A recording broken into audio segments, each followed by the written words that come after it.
Pesachim Daf Pevav. Today's email comes from Keith Reich from White Plains, New York. I've been with you since the first day of brachas and haven't missed a daf. I haven't learned Gemara since 1971. Although a lot of learning is over my head, I've stuck with it because of you. I particularly enjoy the stories about your personal life, many of which resonate with me. But none resonate with me more than the lamb chops at your daughter's wedding. I love lamb chops. He goes on and on. Thank you, Keith Reich from White Plains, New York. Rav says that the rooftops and the second floors of Yerushalayim and in the Beis Hamikdash did not have Kedusha. So if you were to eat a carbon Pesach on a rooftop in the middle of Yerushalayim, you're not Yotzei. Same would apply in the Beis Hamikdash.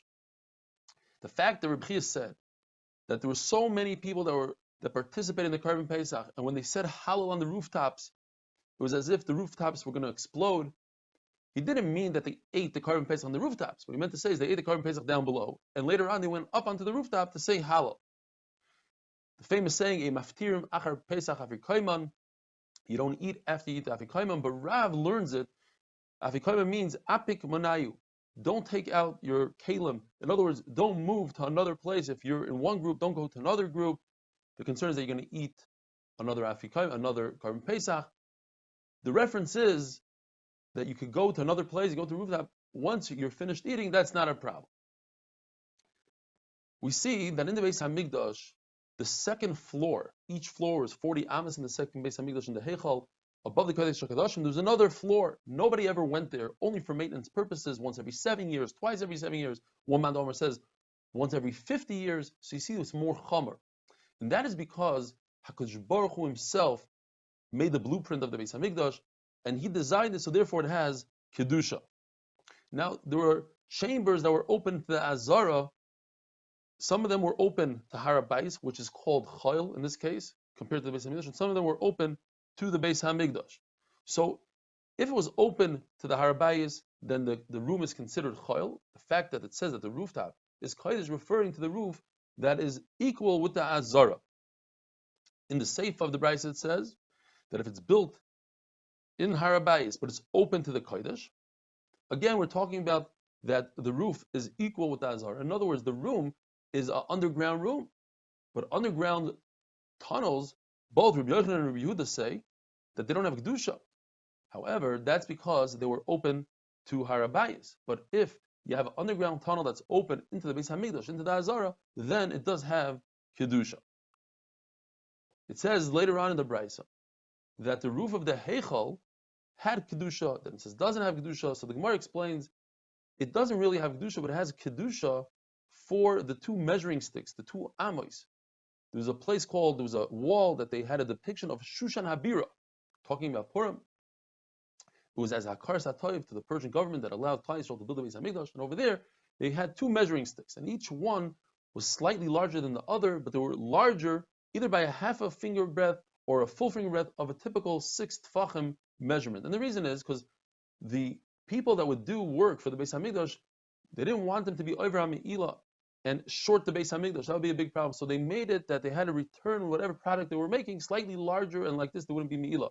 When it came to gold and silver, that's very expensive, so the measurement was only a half a finger more versus a full finger more. The halacha is, we said, that the window, the space of the actual window jamb, and the width of the wall has halacha of like inside. Once again, we're going to have to say that the wall at one point was even with the floor of the Azara, but the Azara was on a hill, so therefore the wall came out later on, but at one point it was equal width. Says the Mishnah, if you took one carbon Pesach and you made two groups out of it, that's okay. Not only that, the two groups could face away from each other, turn their heads away, even though it really looks like two separate groups. They could even put a kettle in between them as a mechitza.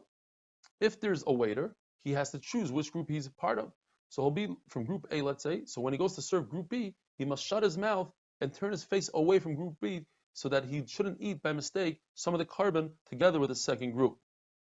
The Mishnah the Gemara tells us that the Mishnah goes according to Rabbi Yehuda, who says that it's mutter to make a carbon Pesach into chaburas, but it's also for one individual to eat in two different places. He learns yesh ein lemesayres, and the word yoichal, even though we read it ye'achel, that's ein lemikra, but it's written yoichal in the singular. He should eat in one place. Reb Shimon says the exact opposite. It's usher to divide the group into two, but it's mutter for one person. Once he ate in the group, he's allowed to get up and go to another place, because we read it, Yei Achel shall be eaten, in two places. If there was a mechitza that happened to come in between the groups, there was a group eating and then a mechitza came down in between them. So now they're divided into two groups. Well, according to Rabbi Yehuda, it's okay to have two groups. It's mutter to continue to eat. According to Rabbi Shimon, it's asur. What if there was a mechitza between the two groups and it fell? Now they're like one. So according to Rabbi Yehuda, it's asur to eat in two different places. Now we consider two different places. The place that he was eating expanded. According to Rabbi Shimon, it's mutter. Rav Kahana said that this halacha was simple. Rashi says, why is it so simple? It's a big suffix, teiku. The Mishnah continues and says that a kala who's eating in a group, she's shy from all the guests that are giving her a lot of attention. She's permitted to look away from them, like Rabbi Yehuda that says you're allowed to create a second group. She's creating, by her turning away from the group, she's creating a second group. The Gemara tells us a very interesting story. Rav Huna Berei Rav Nassan was a guest by Rav Nachman Bar Yitzchak. And they asked him, what's your name? And instead of saying Huna, he said, my name is Rav Huna. They said, okay, here, sit down on this very important couch. Without refusing, he sat down immediately. They gave him a cup of wine. He didn't say, nah, I don't need it. He just took it and in two gulps drank the whole thing. And he didn't turn his face away from everybody. Bebusha. So they asked him, why did you say your name is Rav Huna? He says, that in fact is my name. That's my nickname. People call me that since I was a kid. Why did you sit down when we told you to sit down on the couch? Why did you refuse? Anything the balabais tells you, you shall do. And some agayres chutz mitzay, besides get out of here and leave. When we gave you the cup of wine, why didn't you recline? Why did you just take it? He says, because if somebody important gives you something, you don't decline it. Why did you drink it in two gulps? Well, one gulp, that's a fresser. 3 gulps is gaiva. 2 gulps, that's derech eretz. So why didn't you turn your face? Brings our Mishnah. Just like only a kala turns away from other people. Other men do not do so. Rabbi Shmuel Rabbi Yossi, the Gemara in Bava Metzia says it was very heavy. They gave him a cup, and he took it immediately, and he drank it in 1 gulp. So they said, wait a minute, isn't that considered a fresser? He said, well, you have to use common sense. You gave me a very small cup, and it was very sweet wine. And look at me, I'm pretty big. So for me, to drink in 1 shot is not a big deal. Rav Huna says in Hilchas waiters, the waiter only has to start working when there's 3 people, and each and every one could just leave as they feel like, and the waiter has to work extra. That's only when they come at the proper time, and the waiter had the understanding that they're going to come like that and they're going to leave like that. Ravina says everybody has to pay the waiter, they have to tip the waiter, and the last one has to tip the most. The halacha is not like Ravina. And with that, we finish Perek Ketzat Tzoylin Hadron Aloch Ketzat Tzoylin. Have a wonderful day.